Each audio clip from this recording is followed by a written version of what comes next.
Of various configurations. The configuration adopted depend on both delta zero and the pairing energy P. If delta zero is smaller than P, then the upper example orbital is occupied to minimize the pairing energy, which is said to be a high spin case. Whereas if delta zero is greater than P, the lower T2G orbital is occupied to maximize the CFSE, giving rise to a low spin case. अगर configuration जो है वो adopt होता है depend होता है delta zero pairing energy के ऊपर. अगर पेयरिंग एनर्जी ज़्यादा है कंपेयर टू स्प्लिटिंग एनर्जी से तो ये अपर ऑर्बिटर ऑक्यूपाई करेगा. तो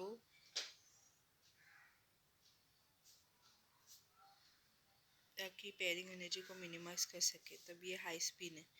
लेकिन डेल्टा ज़ीरो अगर पी से ज़्यादा रहेगा तो लोअर टी टू जो ऑक्यूपाई ऑर्बिटल ऑक्यूपाइड हो जाएगा ताकि C F S C maximum हो सके.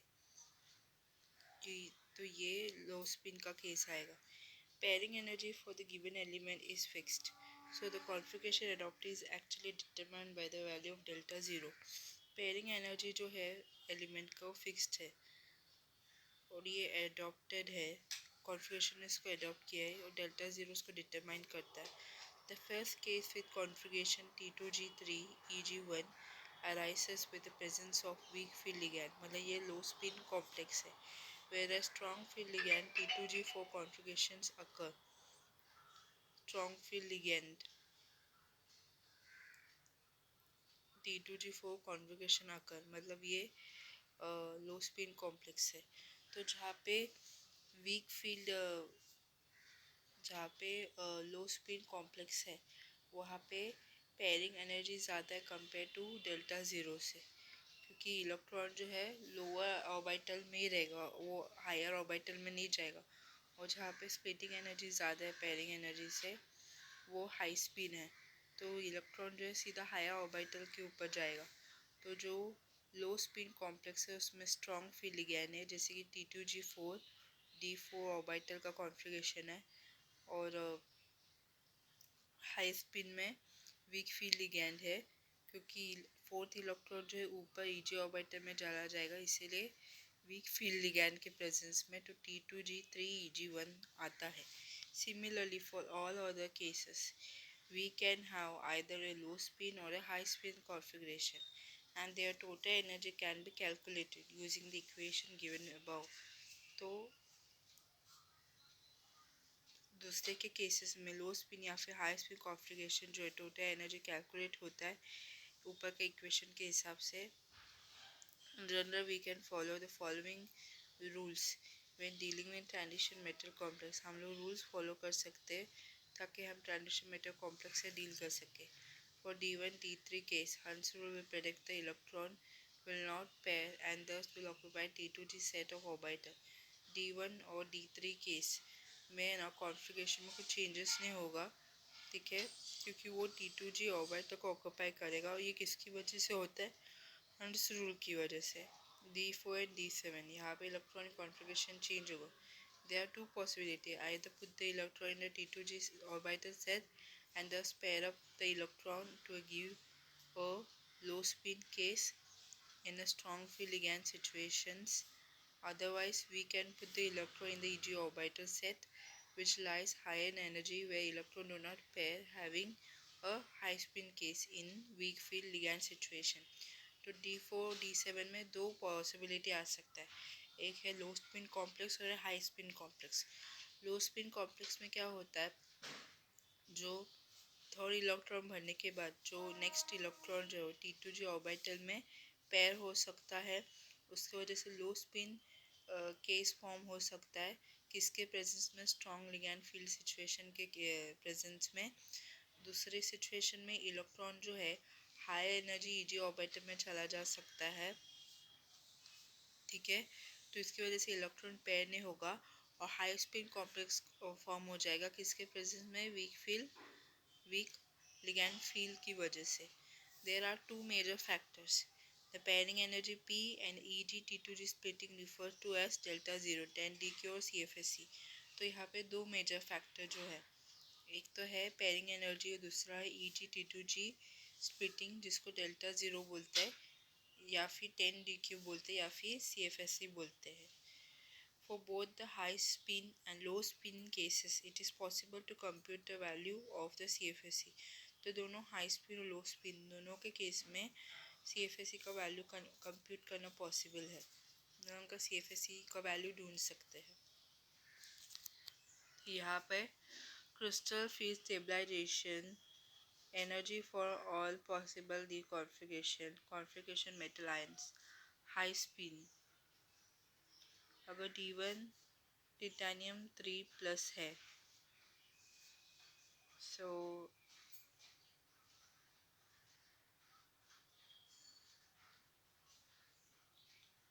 टिटानियम 3+ है, ठीक है. तो यहाँ पे हाई स्पिन मतलब वीक फील्ड लिगैंड की वजह से, मतलब T2G में ही इलेक्ट्रॉन रहेगा, तो T2G1 EG0, तो वैल्यू क्या होएगा CFSE का -0.4 डेल्टा ज़ीरो. फिर D2 टिटानियम 2+ वेनेडियम 3+, तो यहाँ पे T2G में 3 ऑर्बिटल है, तो दो इलेक्ट्रॉन जो है दो अलग अलग ऑर्बिटल में होगा वीक फील्ड लिगैंड के प्रेजेंस में. तो 0.4 मल्टीप्लाई बाई 2 कितना हो जाएगा -0.8 डेल्टा ज़ीरो. फिर D3 वेनेडियम 2+ क्रोमियम 3+, यहाँ पे T2G में 3 ऑर्बिटल है, तो तीनों ऑर्बिटल में तीनों ऑर्बिटल में आएगा, तो -1.2 डेल्टा ज़ीरो. तो ये जो वैल्यू जो है D1 D2 D3, ये तीनों भी केसेस में हाई स्पिन और लो स्पिन का वैल्यू सेम ही है. मतलब हाई स्पिन और लो स्पिन का CFSE वैल्यू जो है सेम है D1 D2 और D3 में, ठीक है. अभी नेक्स्ट D4 क्रोमियम 2+ मैंगनीज 3+, तो यहाँ पे हाई स्पिन में वैल्यू क्या होगा. अभी हाई स्पिन में CFSE स्प्लिटिंग एनर्जी ज़्यादा कंपेयर टू पेयरिंग एनर्जी से, तो फोर्थ इलेक्ट्रॉन T2G ऑर्बिटल में नहीं रहेगा, वो सीधा हायर एनर्जी EG ऑर्बिटल में चला जाएगा. तो यहाँ पे T2G3 और EG1 है, क्योंकि फोर्थ इलेक्ट्रॉन EG में चला गया, तो क्या वैल्यू हो जाएगा -0.4 मल्टीप्लाई बाई 3, मतलब -1.2 प्लस 0.6 मल्टीप्लाई बाई 1. तो हाई स्पिन का CFSE वैल्यू क्या हो जाएगा -0.6 डेल्टा ज़ीरो. लेकिन लो स्पिन में क्या होगा, फोर्थ इलेक्ट्रॉन जो है वो EG ऑर्बिटल में नहीं जाएगा, वो T2G ऑर्बिटल में रहेगा, क्योंकि यहाँ पे स्प्लिटिंग एनर्जी कम है कंपेयर टू पेयरिंग एनर्जी से. तो 4 मल्टीप्लाई बाय -0.4 कितना होता है -1.6 डेल्टा ज़ीरो. यहाँ पे एक ऑर्बिटल का इलेक्ट्रॉन पेयर हो गया, तो प्लस P होगा 1P, क्योंकि एक ऑर्बिटल में इलेक्ट्रॉन पेयर है और इलेक्ट्रॉन जब एक साथ रहता है तो एक दूसरे को रिपल्स करता है. तो -1.6 डेल्टा ज़ीरो प्लस P हो जाएगा लो स्पिन T2G4 EG0 का, किसका डी कॉन्फ़िगरेशन का. फिर D5 में ऑब्वियसली जो फिफ्थ इलेक्ट्रॉन है वो EG ऑर्बिटल है, हाई एनर्जी ऑर्बिटल में जाएगा, T2G में पेयर नहीं होगा, क्योंकि स्प्लिटिंग एनर्जी ज़्यादा कंपेयर टू पेयरिंग एनर्जी से. तो T2G3 EG2, तो यहाँ पे -0.4 multiply by 3 plus 0.6 multiply by 2, तो -1.2 प्लस 1.2 हो जाएगा, तो क्या हो जाएगा वैल्यू ज़ीरो. यहाँ पे लो स्पिन में क्या होता है, जो फिफ्थ इलेक्ट्रॉन है वो T2G लोअर एनर्जी ऑर्बिटल में रहता है और EG ऑर्बिटल में नहीं जाता है, क्योंकि लो स्पिन का मतलब ये CFSE का एनर्जी कम है कंपेयर टू पेयरिंग एनर्जी, तो वापस पेयरिंग होगा T2G ऑर्बिटल में. तो 5 मल्टीप्लाई बाई 0.4 कितना होता है -2.0 डेल्टा ज़ीरो. वहाँ पे अभी 2 पेयर्स ऑफ इलेक्ट्रॉन, मतलब दोनों ऑर्बिटल में एक एक पेयर्स ऑफ इलेक्ट्रॉन है, तो कितना ऑर्बिटल में पेयर्स ऑफ इलेक्ट्रॉन है 2, तो यहाँ पे रहेगा 2P. फिर D6Fe2+ कोबाल्ट 3+, यहाँ पे अभी जो सिक्स्थ इलेक्ट्रॉन है वो T2G के पास जाएगा, ठीक है. तो यहाँ पे 0.4 -0.4 मल्टीप्लाई बाय 4 कितना होता है -1.6 प्लस 0.6 मल्टीप्लाई बाय 2 कितना होता है 1.2। तो -1.6 प्लस 1.2 कितना होता है 0.4। यहाँ पे एक ऑर्बिटल में इलेक्ट्रॉन पेयर हुआ तो इधर 1p रहेगा। D6 में कॉन्फ़िगरेशन क्या रहेगा T2G4 Eg2 is equal to -0.4 delta 0 plus p। फिर लो स्पिन में इलेक्ट्रॉन जो है T2G ऑर्बिटल में पेयर हो जाएगा तो T2G6 Eg0। तो 6 मल्टीप्लाई बाय -0.4 तो कितना होता है -2.4 डेल्टा 0। यहाँ पे तीनों ऑर्बिटल में इलेक्ट्रॉन पेयर होता है तो 3p होता है। फिर D7 में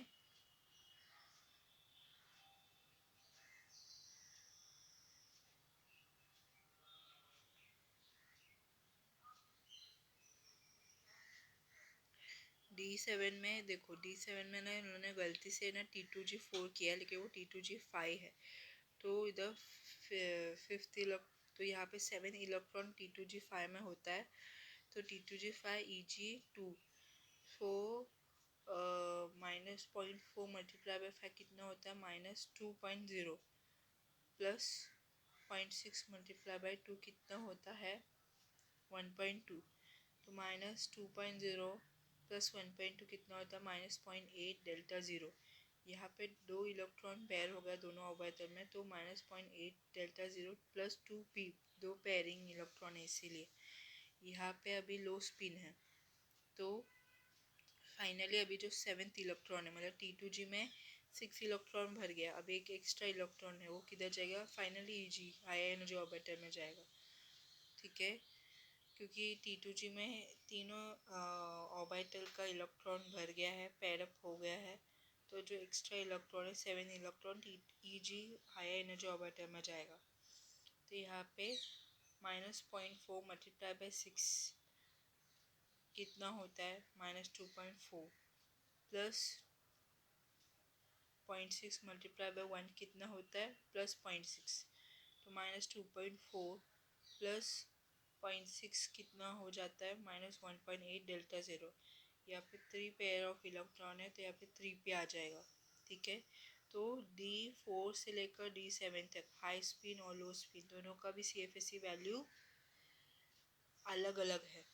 फिर अभी D8 D9 D10 अभी D8 D9 D10 का कोई हाई स्पिन और लो स्पिन नहीं है क्योंकि हाई स्पिन में भी कोई हाई स्पिन लो स्पिन नहीं है। उनका CFSE वैल्यू जो रहेगा वो सेम रहेगा कॉमन रहेगा क्योंकि ऑलमोस्ट इलेक्ट्रॉन जो है T2G6 में भर गया है बस Eg इलेक्ट्रॉन में वो फिल हो रहा है।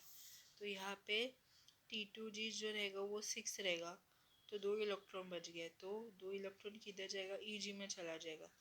तो अभी वैल्यू क्या हो जाएगा -0.4 मल्टीप्लाई बाय 6 कितना हो जाएगा -2.4 प्लस 0.6 मल्टीप्लाई बाय 2 कितना हो जाएगा 1.2। तो -2.4 प्लस 1.2 कितना हो जाएगा -1.2 डेल्टा 0। ठीक है देन D9 जो है D9 में 6 इलेक्ट्रॉन रहेगा बाकी का 3 इलेक्ट्रॉन Eg में रहेगा। तो -0.4 मल्टीप्लाई बाय 6 कितना हो जाएगा -2.4 प्लस 0.6 मल्टीप्लाई बाय 3 कितना हो जाएगा +1.8। -2.4 प्लस 1.8 कितना हो जाएगा -0.6 डेल्टा 0। D10 में कॉपर प्लस और जिंक 2 प्लस में 6 इलेक्ट्रॉन T2G में रहेगा 4 इलेक्ट्रॉन Eg में रहेगा तो पूरी तरीके से भर गया इलेक्ट्रॉन।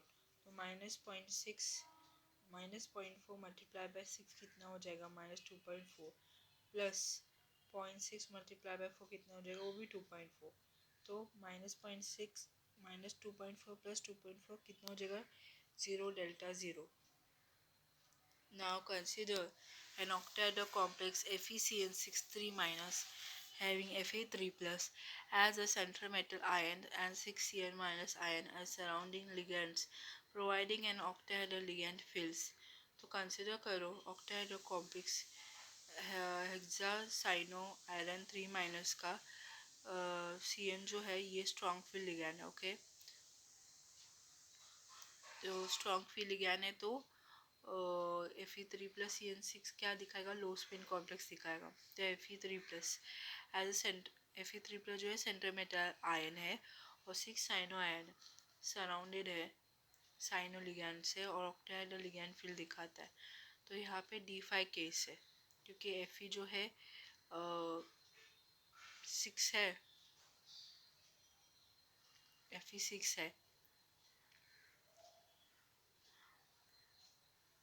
Fe का D6 रहेगा। तो यहाँ पे 4s2 चला जाएगा और एक इलेक्ट्रॉन जो है D6 है तो D5 हो जाएगा। और we have either a low spin और a high spin configuration, but since cyano ion provide a quite applicable strong ligand field, it can be suggested that in the case low spin complex formation is preferred over high spin। ठीक है, तो यहाँ पे बता रहे हैं कि Fe3+ जो है D5 कॉन्फ़िगरेशन है, या तो हाई स्पिन होगा या फिर लो स्पिन होगा। लेकिन साइनो आयन जो है स्ट्रॉन्ग फील्ड लिगैंड है। ठीक है, तो स्ट्रॉन्ग फील्ड लिगैंड है तो लो स्पिन कॉम्प्लेक्स दिखाएगा। Again considering the octahedral complex cobalt H2O6 2+ having cobalt 2+ as the center metal ions and surrounded ligands field is provided by 6 water molecule. In the case D7 case, either a low spin or high spin configuration is possible, but since water is a weak field ligand, the preferred configuration one having a high spin complex. So यहाँ पे cobalt H2O6 2+ होगा, तो cobalt 2+ रहेगा, मतलब cobalt का oxidation से 2+ रहेगा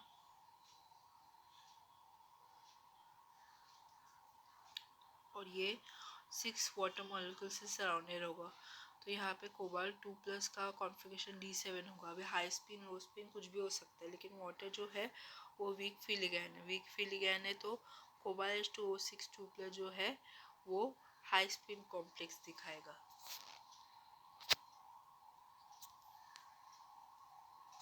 crystal field stabilisation energy for various complex, अलग अलग कॉम्प्लेक्स का crystal field stabilisation energy.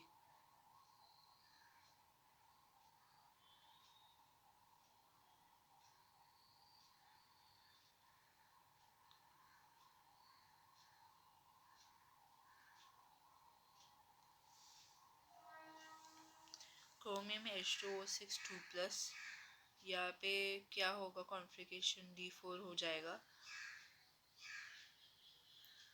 Pairing energy जो है वो 18,800 पर सेंटीमीटर है। डेल्टा ज़ीरो जो है 13,900 पर सेंटीमीटर। यहाँ पे H2O जो है वो वीक फील्ड लिगैंड है, तो जो क्रोमियम H2O6 2+ है वो हाई स्पिन कॉम्प्लेक्स दिखाएगा। और D4 है तो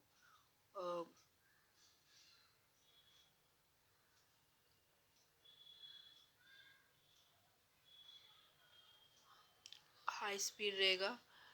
तो स्प्लिटिंग एनर्जी क्या होगा, -0.4 multiply by 3 will be -1.2 plus 0.6 multiply by 1 is 0.6, तो कितना होगा CFSC -0.6 डेल्टा ज़ीरो। यहाँ पे अभी Fe H2O6 3+ है, तो कॉन्फ़िगरेशन क्या रहेगा, D5 हो जाएगा। 24,000 पेयरिंग एनर्जी, डेल्टा ज़ीरो 13,700 है। H2O जो है वो वीक फील्ड लिगैंड है, इसलिए Fe H2O6 3+ जो है हाई स्पीड कॉम्प्लेक्स दिखाएगा। यहाँ पे CFSC जो है वो 0 है। Fe H2O6 2+ D6, तो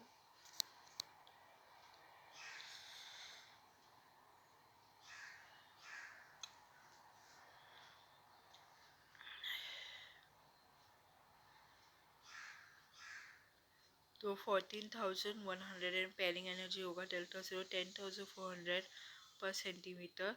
वही H2O वीक फील्ड लिगैंड है, तो ये कॉम्प्लेक्स जो है हाई स्पीड कॉम्प्लेक्स दिखाएगा। तो अभी क्या हो जाएगा, -0.4 delta zero plus pairing FeCN6 4 minus D6 रहेगा 40,100 33,100 डेल्टा ज़ीरो पर सेंटीमीटर रहेगा। अभी CN जो है स्ट्रॉक फीलिंग है इसलिए लो स्पीड कॉम्प्लेक्स दिखाएगा।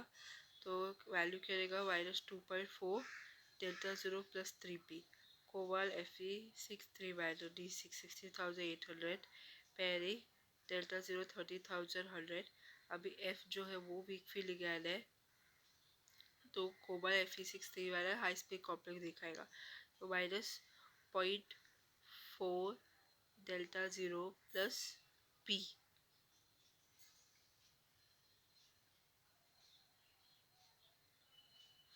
यहाँ पे CONH363 प्लस D6 दिखाता है।